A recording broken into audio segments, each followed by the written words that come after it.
മുഖ്യമന്ത്രി പിണറായി വിജയൻ അതേസമയം ഇന്ന് കോട്ടയം ജില്ലയിലെ വിവിധ തെരഞ്ഞെടുപ്പ് യോഗങ്ങളിൽ പങ്കെടുക്കും. രാവിലെ 10-ന് CPIM കാഞ്ഞിരപ്പള്ളി ഏരിയ കമ്മിറ്റി ഓഫീസിൽ മാധ്യമപ്രവർത്തകരെ കാണും. കാഞ്ഞിരപ്പള്ളിയിലാണ് ആദ്യ പൊതുയോഗം. വൈകിട്ട് 6-ന് പാലായിൽ നടക്കുന്ന പൊതുയോഗത്തിൽ LDF സ്ഥാനാർത്ഥി ജോസ് കെ മാണിയും പങ്കെടുക്കും. അഖിൽ കെയുണ്ട് വിശദാംശങ്ങൾ നൽകാൻ. Good morning Akhil. മുഖ്യമന്ത്രിയുടെ വാക്കുകളൊക്കെ വിവാദമാകുന്ന സമയമാണ്. ഒപ്പം പത്രികയൊക്കെ സമർപ്പിച്ച് രണ്ടാം ഘട്ടം എന്ന രീതിയിൽ ഒരു തെരഞ്ഞെടുപ്പ് പ്രചാരണം കൊഴുക്കുകയുമാണ്. മുഖ്യമന്ത്രിയുടെ ഇന്നത്തെ പരിപാടികൾ എങ്ങനെയൊക്കെയാണ്?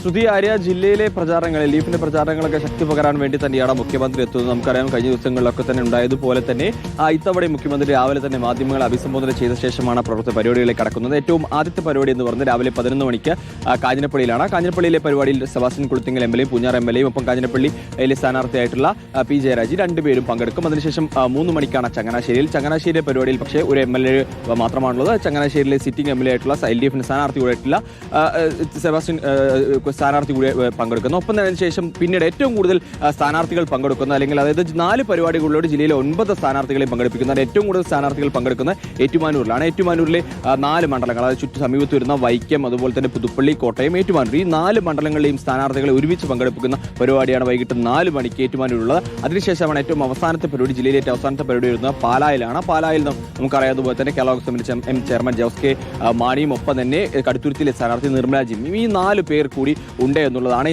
ഈ 2 പേർ കൂടി പങ്കെടുപ്പിച്ചുകൊണ്ട് ഏറ്റവും അവസാനത്തെ പരിപാടിയാണ്. ഒരുപക്ഷെ പാലായിൽ തന്നെ ശക്തി പ്രകടനവും മറ്റ് വിവാദങ്ങളും കടുത്ത പോരാട്ടവും നടക്കുന്ന ഒരു പ്രധാനപ്പെട്ട മണ്ഡലം എന്ന് പറയുന്നത് പാല തന്നെയാണ്. അവിടെ എത്തി ഒരുപക്ഷെ മുഖ്യമന്ത്രി വളരെ പ്രധാനപ്പെട്ട രാഷ്ട്രീയ പല വിമർശനങ്ങളും ആരോപണങ്ങൾക്കുള്ള മറുപടികളും ഒരുക്കി ഏറ്റവും കൂടുതൽ വിവാദമാൻ പോകുന്ന, അല്ലെങ്കിൽ ഏറ്റവും കൂടുതൽ രാഷ്ട്രീയ കാര്യങ്ങൾ സംസാരിക്കാൻ പോകുന്ന ഒരു പ്രസംഗം ഒരുപക്ഷെ ഉണ്ടാവുക അത് പാലയിലായിരിക്കുമെന്ന് തന്നെയാണ്. നമുക്കറിയാം, പാലയുടെ സ്വഭാവം, പാലയുടെ രാഷ്ട്രീയ അന്തരീക്ഷവും വെച്ചുകൊണ്ട് തന്നെ മുന്നോട്ട് പോകുന്ന അത്തരത്തിൽ തന്നെയായിരിക്കും. എന്തായാലും 4 സ്ഥലങ്ങളിൽ, അതായത് കോട്ടയം ജില്ലയിലെ 4 സ്ഥലങ്ങളിലാണ് മുഖ്യമന്ത്രിയുടെ പര്യടനമുള്ളത്. ആ 4 സ്ഥലങ്ങളിലൂടെ 9 മണ്ഡലങ്ങളിലെ സ്ഥാനാർത്ഥികളെയും കവർ ചെയ്ത് കൊണ്ടുപോകുന്ന രീതിയിൽ തന്നെയാണ് പരിപാടിയിൽ ക്രമീകരിച്ചിരിക്കുന്നത്. അതിൽ ഏറ്റവും ആദ്യം തുടങ്ങുന്നത് കാഞ്ഞിരപ്പള്ളിയിലാണ്, അവസാനിക്കുന്നത് പാലയിലാണ്. അതിനുശേഷമാണ് തൊട്ടടുത്ത ജില്ലയിലേക്ക് മുഖ്യമന്ത്രി എന്തായാലും കടക്കുന്നത്.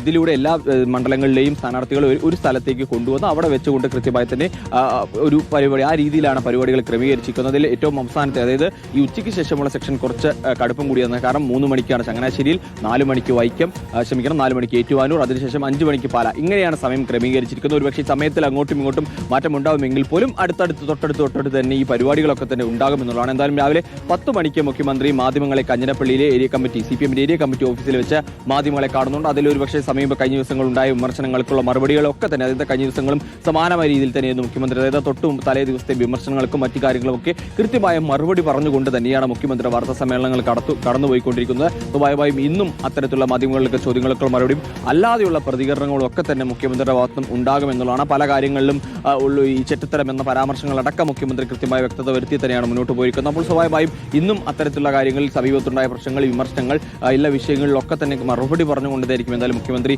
പരിപാടി കടന്നുപോകുക. അതിനുശേഷം കാഞ്ഞിരപ്പള്ളിയിലെ പൊതുയോഗം, പിന്നീട് ചങ്ങനാശ്ശേരിയിലെ പൊതുയോഗം, ഏറ്റുമാനൂരിലെ പൊതുയോഗം, ഏറ്റവും അവസാനം പാലയിലെ പൊതുയോഗം. ഇങ്ങനെയാണ് മുഖ്യമന്ത്രിയുടെ ഇന്നത്തെ പരിപാടികൾ കൃത്യമായി ആസൂത്രണം ചെയ്തു വെച്ചിരിക്കുന്നത്. ആര്യ-ശ്രുതി. ഓക്കെ, വ്യക്തമാണ്. എന്തായാലും മുഖ്യമന്ത്രി ഈ വിവാദങ്ങളിലൊക്കെ കൃത്യമായിട്ട് മറുപടി പറഞ്ഞുകൊണ്ടാണ് മുന്നോട്ട് പോകുന്നത് എന്നുള്ളതാണ്. ഇന്നിപ്പോൾ കോട്ടയം ജില്ലയിലാണുള്ളത്. അവിടെയാണ് വിവിധ തെരഞ്ഞെടുപ്പ് പ്രചാരണ പരിപാടികളിൽ പങ്കെടുക്കുന്നത്. അഖിൽ കെയാണ് വിശദാംശങ്ങൾ നൽകിയത്.